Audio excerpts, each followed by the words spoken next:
بسم اللہ الرحمن الرحیم ثم الراوی فی الاصل قسمان، پھر اصل میں راوی کی دو قسمیں ہیں۔ مصنف یہاں سے راویوں کی دو قسمیں بیان فرما رہے ہیں۔ جب راوی کی دو قسمیں ہو جائیں گی تو پھر ان کی روایت کردہ احادیث کی بھی دو قسمیں ہو جائیں گی۔ اولاً راوی کی دو قسمیں ہیں، نمبر ایک معروف اور نمبر دو مجہول۔ پھر معروف کی بھی دو قسمیں ہیں، انہی معروف کی دو قسموں کو مصنف یہاں بیان فرما رہے ہیں۔ معروف کی پہلی قسم وہ راوی جو علم میں بھی مشہور ہو اور اجتہاد میں بھی مشہور ہو، جیسے خلفائے اربعہ حضرت عبداللہ ابن مسعود، عبداللہ ابن عباس، عبداللہ ابن عمر، زید ابن ثابت، معاذ ابن جبل، اور ان کے علاوہ حضرت ابو موسیٰ اشعری، حضرت عائشہ رضی اللہ تعالی عنہم اجمعین وغیرہ بہت سارے صحابہ ہیں جو علم میں بھی اور اجتہاد میں بھی مشہور تھے۔ جب ایسے صحابہ کی روایت صحیح طریقے سے ہم تک پہنچے تو صورت میں اس کا حکم یہ ہے کہ ان کی روایت پر عمل کرنا اولا، بہتر، اچھا ہے قیاس کے مقابلے میں عمل کرنے سے، چاہے ان کی احادیث قیاس کے مطابق ہو یا قیاس کے مخالف ہو، ہر حال میں ان کی روایت پر عمل کیا جائے گا۔ الاول معروف بالعلم والاجتہاد، پہلی قسم وہ ہے جو صحابہ علم میں اور اجتہاد میں معروف ہوں، کالخلفاء الاربعہ، جیسے خلفاء اربعہ، وعبداللہ ابن مسعود، وعبداللہ ابن عباس، وعبداللہ ابن عمر، وزید ابن ثابت، ومعاذ ابن جبل وامثالہم وغیرہ ان جیسے دوسرے صحابہ رضوان اللہ علیہم اجمعین۔ فَإِذَا صَحَّتْ عِنْدَكَ رِوَایَتُهُمْ عَنْ رسول اللہ صلی اللہ علیہ وسلم، پس جب تیرے پاس ان کی روایت کردہ احادیث صحیح طریقے سے آپ صلی اللہ علیہ وسلم سے صحیح طریقے سے تجھ تک پہنچے، یکون العمل بروایتہم اولا، تو ان کی روایت پر عمل کرنا بہتر ہے، من العمل بالقیاس، قیاس پر عمل کرنے سے۔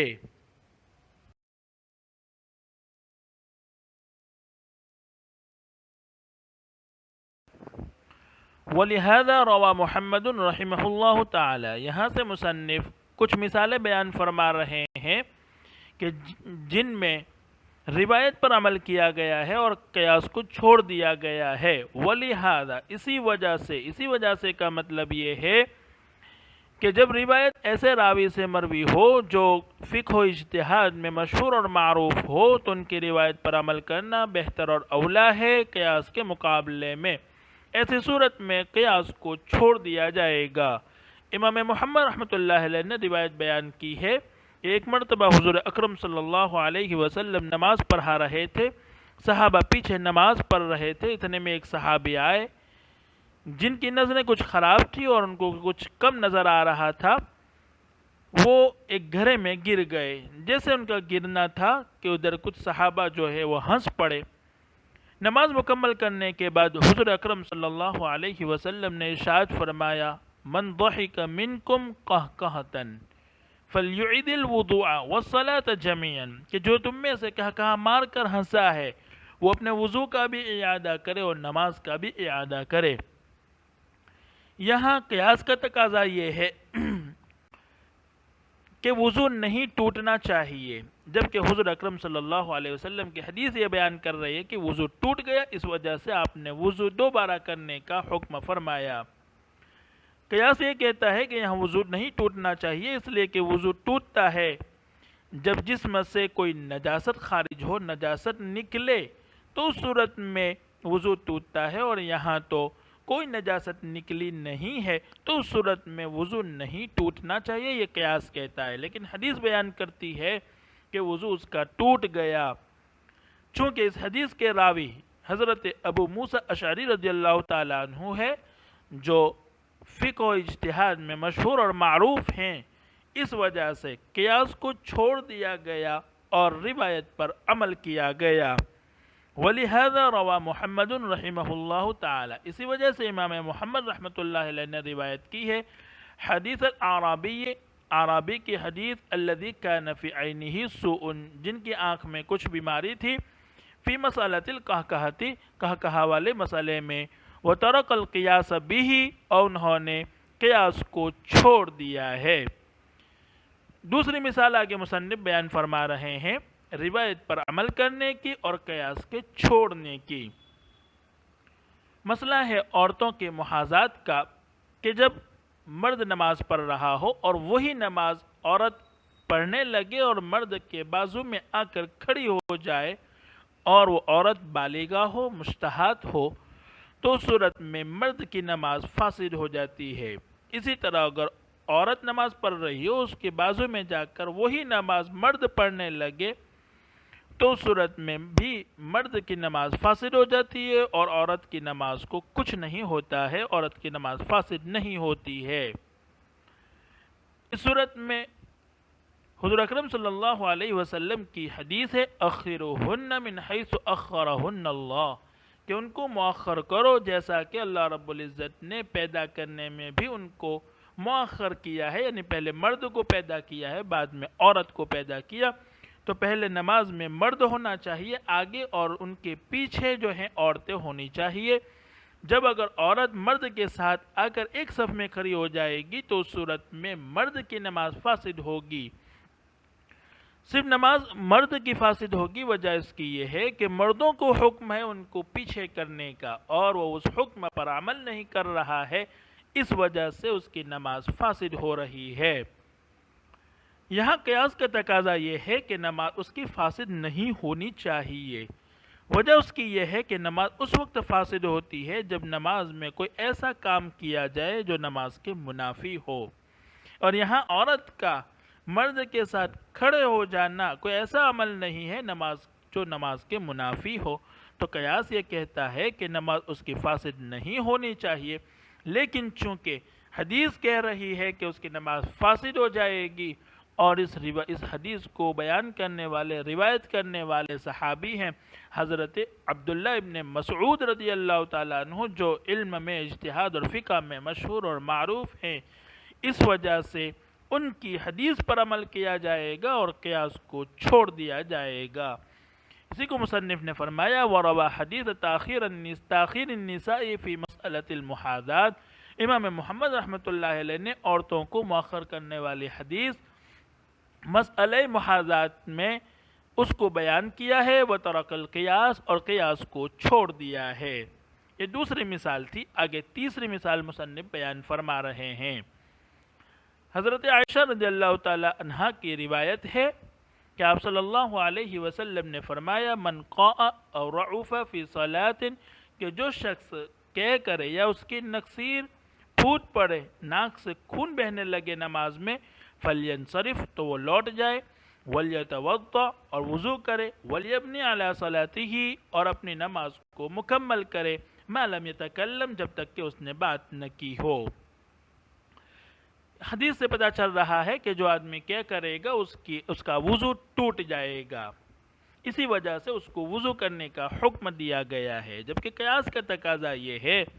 کہ وضو اس کا ٹوٹنا نہیں چاہیے، اس لیے کہ وضو اس وقت ٹوٹتا ہے جب کہ بدن سے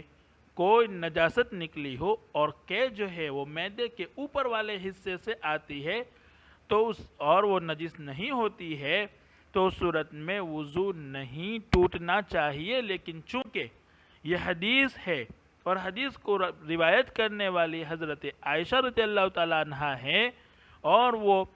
علم، اجتہاد اور فقہ میں مشہور اور معروف ہے، اس وجہ سے ان کی حدیث کو لیا جائے گا اور قیاس کو چھوڑ دیا جائے گا۔ وَرَوَى عَنْ عَائِشَةَ رضی اللہ تعالیٰ عنہا، امام محمد رحمۃ اللہ علیہ نے حضرت عائشہ رضی اللہ تعالیٰ عنہا کی روایت حدیث القیء، کہ والی حدیث کو بیان کیا ہے، وَتَرَكَ الْقِيَاسَ بِهِ، اور اس قیاس کو چھوڑ دیا ہے۔ یہ تیسری مثال تھی۔ آگے مصنف چوتھی مثال بیان فرما رہے ہیں۔ مسئلہ یہ ہے ہمارے یہاں احناف کے یہاں کہ جب نماز میں کوئی غلطی کر جائے اور سجدہ سہو اس پر واجب ہو جائے، تو سجدہ سہو ہمارے یہاں سلام کرنے کے بعد سجدہ سہو واجب ہے، حالانکہ قیاس کا تقاضا یہ تھا کہ سجدہ سہو سلام سے پہلے ہونا چاہیے، اس لیے کہ سجدہ سہو جو ہے، جو غلطی ہوئی ہے اس کی تلافی کرنے والا ہے، اور غلطی نماز میں ہوئی ہے تو تلافی بھی نماز میں ہونی چاہیے، نہ کہ نماز کے بعد۔ اور جب آدمی سلام پھیر دیتا ہے تو ایک گناہ وہ نماز سے باہر نکل جاتا ہے۔ تو قیاس کا تقاضا یہ تھا کہ سجدہ سہو سلام سے پہلے ہونا چاہیے تاکہ تلافی بھی نماز ہی میں ہو، نہ کہ سلام کے بعد، کہ سلام کے بعد آدمی ایک گناہ نماز سے باہر ہو جاتا ہے۔ لیکن یہاں بھی قیاس کو چھوڑ دیا اور حدیث پر عمل کیا، اس وجہ سے کہ وہ حدیث جو ہے اس کی روایت کرنے والے حضرت عبداللہ ابن مسعود ہیں، وہ اجتہاد اور فقہ میں مشہور اور معروف ہیں۔ حدیث یہ ہے لِكُلِّ سَهْوٍ سَجْدَتَانِ، ہر بھول کے بدلے میں 2 سجدے ہیں بعد السلام، سلام کے بعد۔ تو اس حدیث پر عمل کیا گیا اور قیاس کو چھوڑ دیا۔ وَرَوَى مُحَمَّدٌ عن ابن مسعود رضی اللہ تعالیٰ عنہ، اور امام محمد رحمۃ اللہ علیہ نے حضرت عبداللہ ابن مسعود رضی اللہ تعالیٰ عنہ کی روایت کو بیان کیا ہے، حدیث السہوی بعد السلام، سہو والی حدیث کو جو کہ سلام کے بعد ہو، وَتَرَكَ الْقِيَاسَ بِهِ، اور قیاس کو چھوڑ دیا ہے۔ والقسم الثانی من الروات، یہاں سے مصنف علیہ الرحمہ معروف روات کی دوسری قسم بیان فرما رہے ہیں۔ پہلی قسم گزر چکی، یہاں دوسری قسم بیان فرما رہے ہیں۔ دوسری قسم صحابہ کی وہ ہیں جو حفظ میں، یعنی ان کا حافظہ تو اچھا تھا، اس حفظ میں مشہور تھے، اسی طرح عدالت میں بھی وہ مشہور تھے، لیکن اجتہاد اور فقہ اور فتویٰ دینے میں وہ مشہور اور معروف نہیں تھے۔ جیسے مصنف نام لے رہے ہیں حضرت ابو ہریرہ رضی اللہ تعالیٰ عنہ کا اور حضرت انس ابن مالک رضی اللہ تعالیٰ عنہ کا، اور بیان فرما رہے ہیں کہ جب ان لوگوں کی روایت تجھ تک پہنچے تو اب 2 حال سے خالی نہیں ہوگا، اگر ان کی احادیث قیاس کے موافق ہوگی یا مخالف ہوگی۔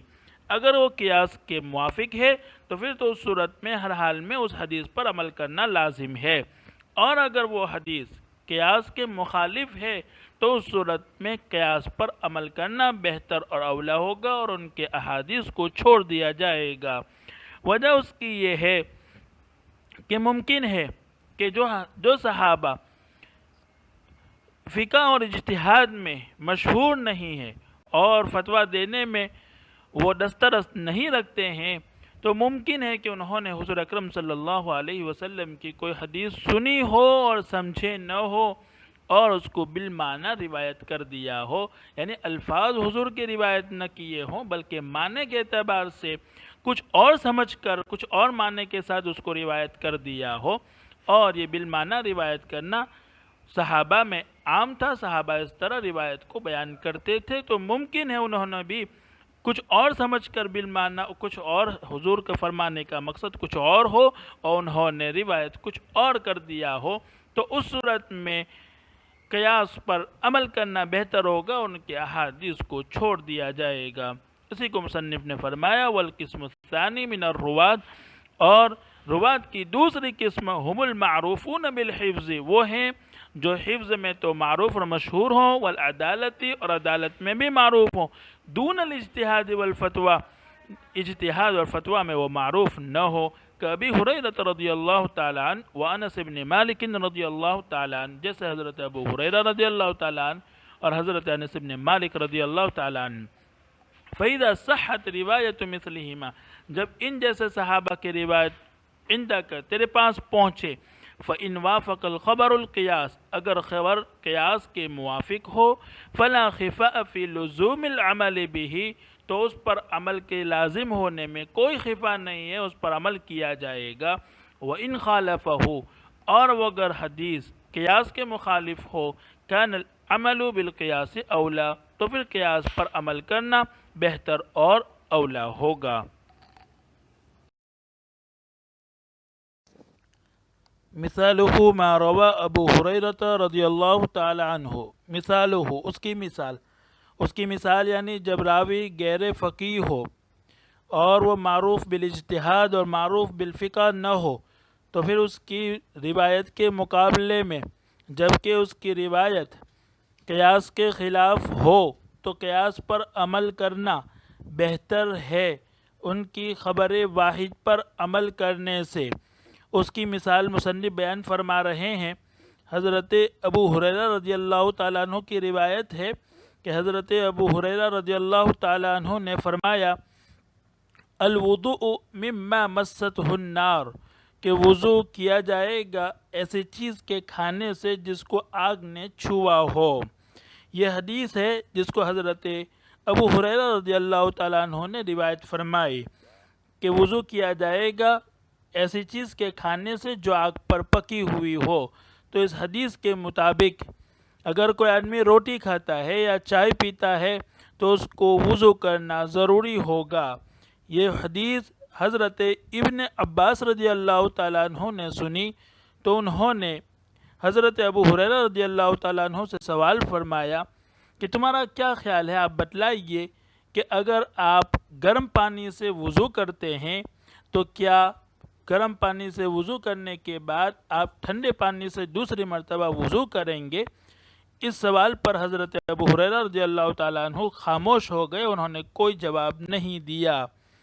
یہاں حضرت ابن عباس رضی اللہ تعالیٰ عنہ نے ان کی حدیث کا رد قیاس کے ذریعے کیا۔ معلوم ہوا کہ قیاس کے ذریعے حدیث کا رد جبکہ وہ حدیث قیاس کے خلاف ہو اور اس کو روایت کرنے والا راوی غیر فقیہ ہو اور غیر مجتہد ہو تو اس کا رد کرنا صحیح ہوگا، اور یہی احناف بھی کہتے ہیں۔ اس لیے کہ اگر ان کے مقابلے میں حضرت ابن عباس رضی اللہ تعالیٰ عنہ کے پاس کوئی حدیث موجود ہوتی تو اس کا رد وہ ضرور بالضرور اس حدیث کے ذریعے کرتے، لیکن انہوں نے حدیث کے ذریعے نہیں کیا بلکہ قیاس کے ذریعے کیا۔ معلوم ہوا کہ جب راوی غیر مجتہد ہو اور ان کی حدیث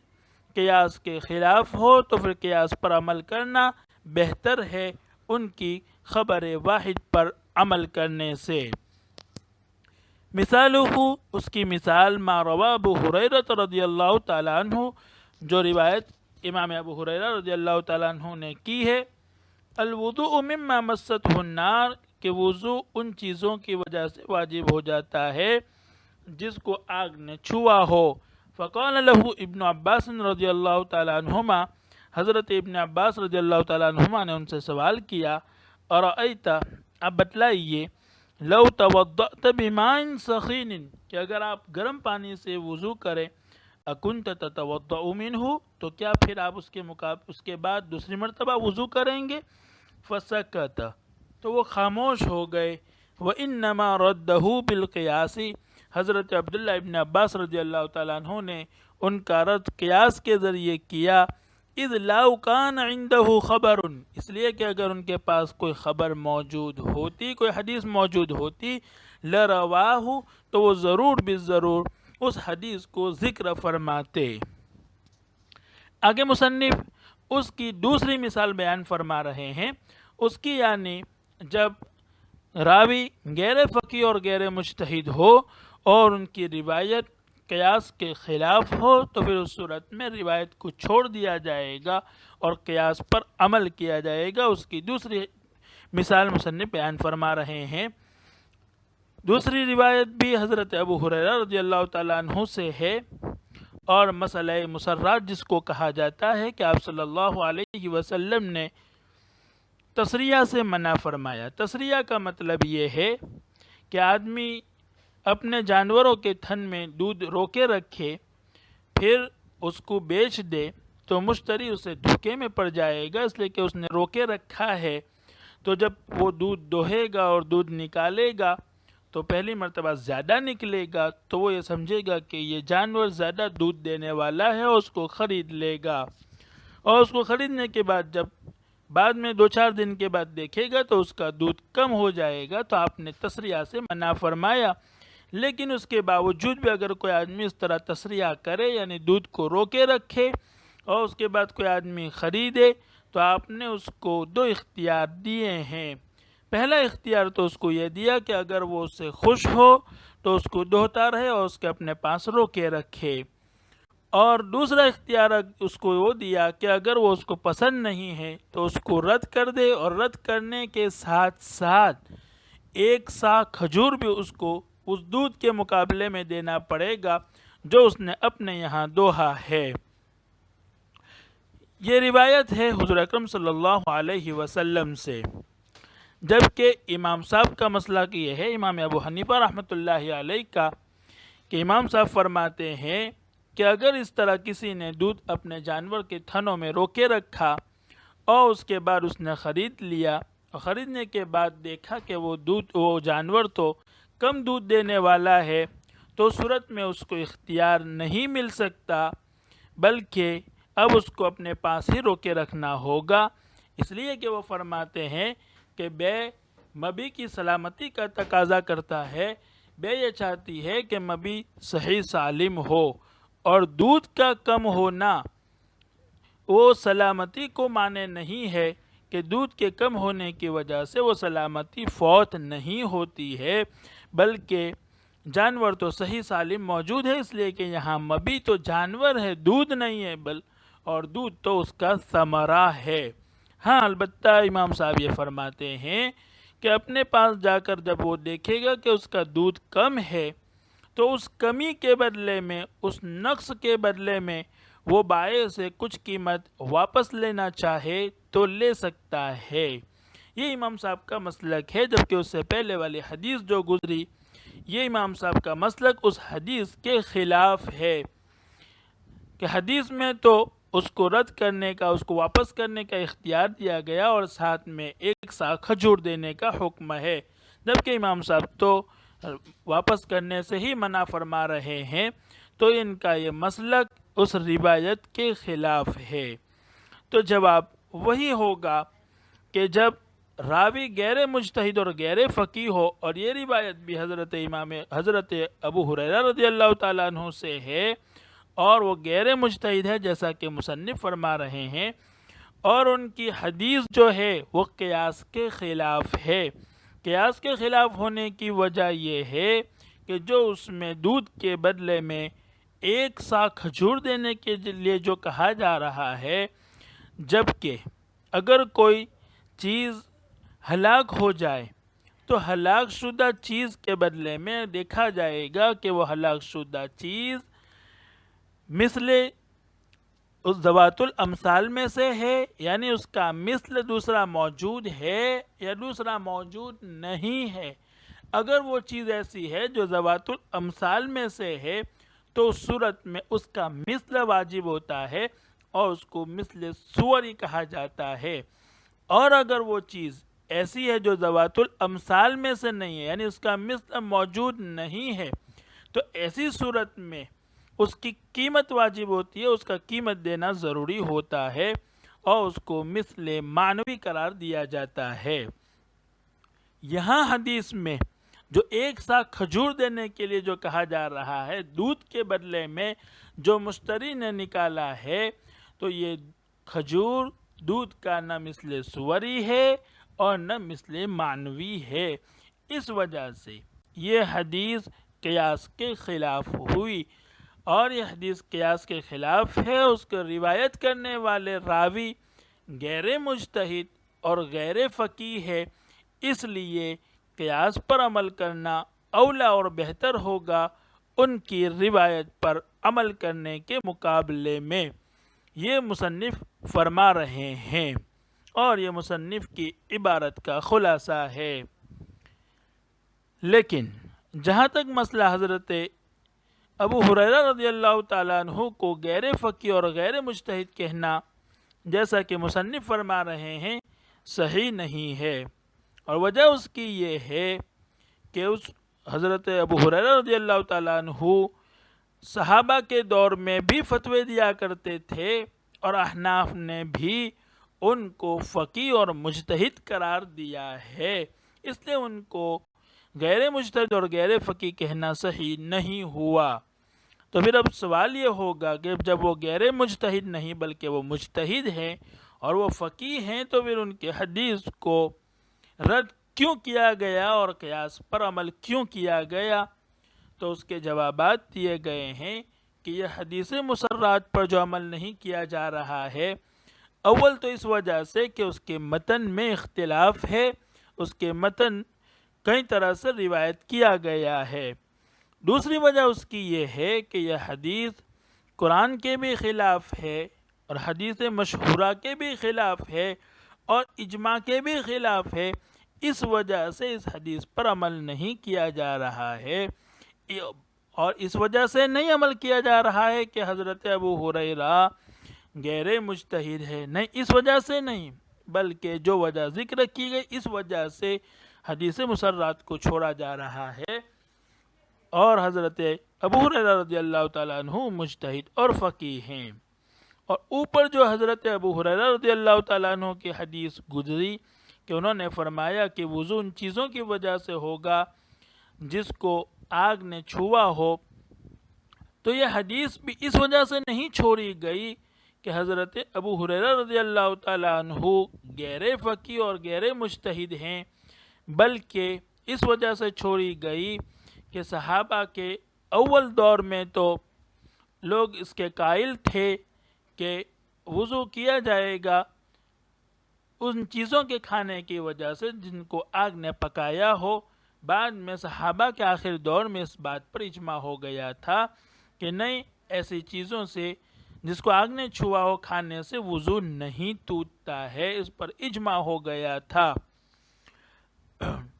یا یہ کہ پھر حدیث کا مطلب یہ ہے کہ یہاں وضو سے مراد وضو اصطلاحی نہیں بلکہ وضو لغوی مراد ہے، یعنی ہاتھ اور منہ دھونا مراد ہے،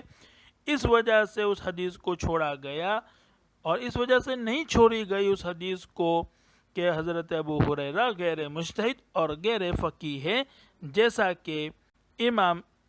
کہ مصنف علیہ الرحمہ فرما رہے ہیں۔ وعلی ھذا، اسی بنا پر یہ مصنف فرما رہے ہیں، اسی بنا پر یعنی راوی جب غیر مجتہد اور غیر فقیہ ہو اور ان کی روایت قیاس کے خلاف ہو، اس وجہ سے ترک اصحابنا، ہمارے احناف نے چھوڑ دیا ہے روایت ابی ہریرہ رضی اللہ تعالیٰ عنہ، حضرت ابو ہریرہ رضی اللہ تعالیٰ عنہ کی روایت کو فی مسئلۃ المسرات، مسئلہ مسرات میں بالقیاس، قیاس کی وجہ سے۔ السلام علیکم ورحمۃ اللہ وبرکاتہ۔